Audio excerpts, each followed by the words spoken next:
Baik, bismillahirrahmanirrahim. Assalamualaikum warahmatullahi wabarakatuh. Baik, di sini kami akan menjelaskan terkait dengan fenomena illegal fishing oleh nelayan asing di Laut Arafuru.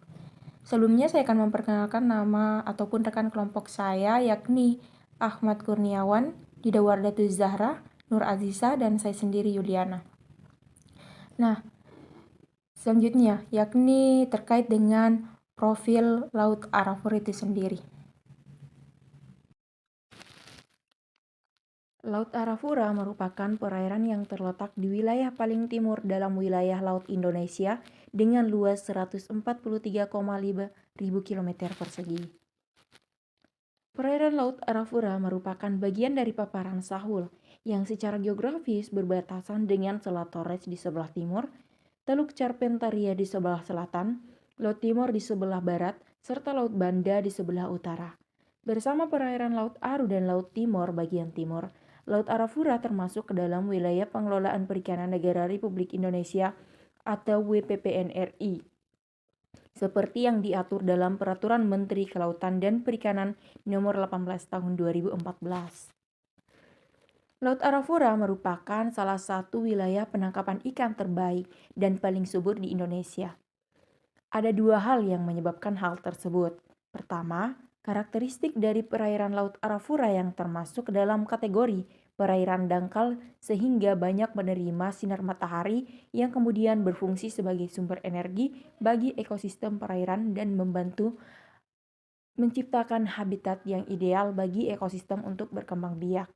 Kedua, banyaknya aliran sungai yang bermuara di perairan Laut Arafura dan ekosistem hutan bakau yang terletak di bagian selatan pesisir Papua, di mana aliran sungai tersebut membawa banyak unsur hara yang meningkatkan kadar oksigen dalam air dan mendorong pertumbuhan plankton yang kemudian berfungsi sebagai sumber makanan bagi spesies biota laut yang terdapat di perairan Laut Arafura. Penyebab terjadinya dan dampak kegiatan illegal, unreported, and unregulated fishing di Laut Arafura. Ada beberapa faktor. Faktor pertama, diterapkannya akses terbuka atau open access terhadap wilayah perairan Indonesia yang diterapkan pemerintah Indonesia sejak tahun 2000, yang berarti sumber daya perikanan di Indonesia bebas dan dapat dengan mudah dijamah dan dieksploitasi oleh siapapun. Hal ini kemudian membuka peluang bagi para nelayan, terutama nelayan asing, untuk dapat menangkap sumber daya perikanan tanpa memperhatikan dampak berkelanjutan yang dihasilkan dari aktivitas penangkapan ikan. Kedua, jumlah armada pengawas dari pihak berwenang yang terletak di wilayah Indonesia bagian timur yang masih tidak sebanding dengan luas wilayah laut yang harus dijaga sehingga menjadikan wilayah laut di wilayah Indonesia bagian timur menjadi cenderung kurang terawasi dan menjadi rawan terhadap kegiatan illegal, unreported, and unregulated fishing. Ketiga, kemampuan nelayan Indonesia di mana kebanyakan masih merupakan nelayan yang menggunakan perahu atau kapal berukuran kecil yang masih rendah dalam melakukan penangkapan ikan sehingga tidak menangkap ataupun tidak mampu untuk menangkap ikan dalam jumlah yang lebih besar seperti para pelaku dari illegal, unreported, and unregulated fishing itu sendiri yang menggunakan kapal yang berukuran besar. Ada beberapa cara yang dilakukan oleh pelaku illegal, unreported, and unregulated fishing dalam menjalankan aksinya di Laut Arafura. Pertama, melakukan penangkapan tanpa dilengkapi dengan surat izin resmi. Cara ini sering dilakukan karena lemahnya pengawasan sebagai akibat dari sedikitnya jumlah armada pengawas dari pihak berwenang. Kedua, memalsukan surat izin penangkapan dan dokumen pendukung lainnya seperti nomor registrasi kapal. Pemalsuan surat dan dokumen dilakukan bukan hanya karena mudah dilakukan, tetapi juga karena sulitnya mendapatkan izin penangkapan karena proses birokrasi yang terlampau rumit dan berbelit-belit sehingga biaya yang dikeluarkan untuk mendapatkan surat izin penangkapan resmi menjadi lebih mahal. Keuntungan yang didapatkan dari pemalsuan surat dan dokumen adalah pemilik kapal dapat menghindari kewajiban membayar pajak dan operator kapal dapat menghindari pemeriksaan pihak berwenang. Ketiga, Melakukan pelanggaran dalam hal-hal teknis seperti mengoperasikan kapal dengan ukuran yang diperbolehkan, menggunakan alat penangkap yang dilarang, melakukan metode penangkapan yang tidak diperbolehkan, melakukan penangkapan di luar wilayah yang telah ditentukan atau diizinkan, tidak menyalakan alat pemancar sinyal VMS, serta tidak memberikan hasil tangkapan ke pelabuhan asal kapal. Beberapa jenis pelanggaran dengan cara tersebut merupakan jenis pelanggaran yang paling mudah untuk dideteksi dan diidentifikasi, seperti yang dilakukan penangkapan dengan menggunakan pukat yang berlayar secara beriringan satu sama lain dengan pukat berada di antara dua kapal tersebut.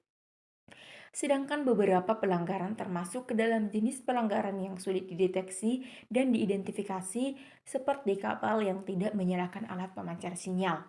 Keempat, tidak melaporkan jumlah tangkapan yang sebenarnya. Pelanggaran seperti ini biasanya merupakan kapal yang telah melakukan transshipment sebelum kembali ke pelabuhan. Ada 4 misi yang diusung oleh Indonesia dalam upaya menangani illegal unreported and unregulated fishing. Pertama, menghentikan kegiatan tersebut yang telah jelas terbukti membawa kerugian materi bagi Indonesia. Kedua, menangkal kerugian yang telah ditimbulkan dari praktik illegal unreported and unregulated fishing dan memberikan efek jera kepada para pelaku sehingga kegiatan illegal unreported and unregulated fishing semakin tidak berkembang. Ketiga, membenahi manajemen perikanan dan kelautan nasional yang sering dianggap sebagai titik lemah dalam upaya pembangunan ekonomi maritim dan faktor utama tidak optimalnya penanganan illegal unreported and unregulated fishing di Indonesia. Keempat, melindungi sumber daya perikanan yang terdapat di perairan laut Indonesia sebagai sumber nafkah sehingga sumber daya perikanan yang terdapat di wilayah laut Indonesia dapat dijadikan tulang punggung utama bagi perekonomian Indonesia sekaligus menegakkan dan menegaskan kedaulatan Indonesia atas wilayah lautnya sendiri. Upaya kerjasama Indonesia dalam menangani illegal, unreported, and unregulated fishing. Dalam upaya menangani hal tersebut, Indonesia menempuh langkah kerjasama bilateral dengan berbagai negara tetangganya. Pertama, kerjasama bilateral dengan Malaysia. Kerjasama tersebut dilakukan dengan bernegosiasi bersama pihak Malaysia mengenai batas wilayah laut kedua negara yang masih belum jelas dan dianggap sebagai sumber utama terjadinya illegal, unreported, and unregulated fishing. Mengingat ketidakjelasan batas wilayah membuat kedua negara memiliki interpretasi masing-masing mengenai tindakan yang dianggap sebagai pelanggaran wilayah penangkapan ikan. Kedua, kerjasama bilateral dengan Thailand. Tujuan utama dari dilakukannya kerjasama dengan Thailand adalah untuk mengembangkan kualitas sumber daya kelautan dan perikanan nasional di mana illegal, unreported, and unregulated fishing dianggap sebagai hal yang dapat menghambat tercapainya tujuan tersebut sehingga menjadi fokus utama dalam kerjasama ini. Ketiga, kerjasama bilateral dengan Vietnam. Isu illegal, unreported, and unregulated fishing merupakan hal yang menjadi perhatian utama dalam kerjasama tersebut, mengingat banyaknya nelayan Vietnam yang ditangkap oleh pihak berwenang Indonesia karena melakukan illegal, unreported, and unregulated fishing yang ada di wilayah perairan Indonesia.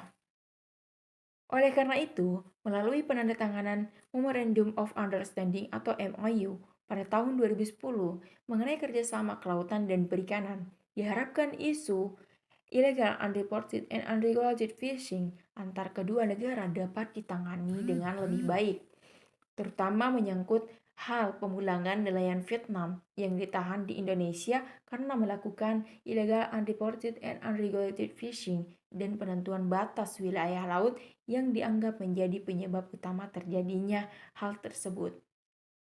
Keempat, kerjasama dengan Filipina. Kerjasama tersebut telah diimplementasikan dalam berbagai bentuk. Di antaranya adalah pembentukan Memorandum of Understanding atau MOU pada tahun 2006 mengenai kerjasama dalam bidang budidaya perikanan, perikanan tangkap, pengolahan dan pemasaran hasil perikanan, konservasi perikanan laut, penanggulangan illegal unreported and unregulated fishing, dan perlindungan lingkungan pesisir. Selanjutnya digelarnya pertemuan Joint Commission for Bilateral Cooperation atau JCBC pada tahun 2014. Salah satu hasilnya adalah menekankan pentingnya kerjasama kelautan dan perikanan antar kedua negara dalam menanggulangi illegal unreported and unregulated fishing, termasuk pengaturan pemulangan nelayan yang tertangkap dalam kasus illegal unreported and unregulated fishing. Selanjutnya, pemberian bantuan teknis dari Kementerian Kelautan dan Perikanan Republik Indonesia melalui Dirjen PSDKP kepada pemerintah Filipina dalam menerapkan perangkat Vessel Monitoring System atau VMS. Kelima, kerjasama bilateral dengan Australia.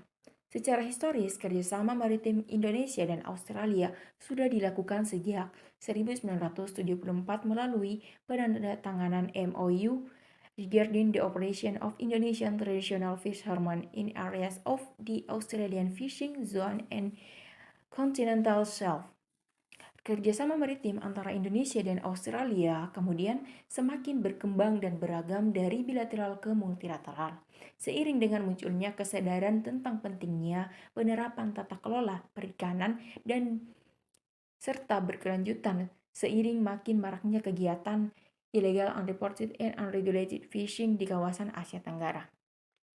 Bentuk dari kerjasama tersebut diantaranya adalah upaya pembangunan kapasitas Regional Plan of Action dan Indonesia-Australia Fisheries Surveillance Forum.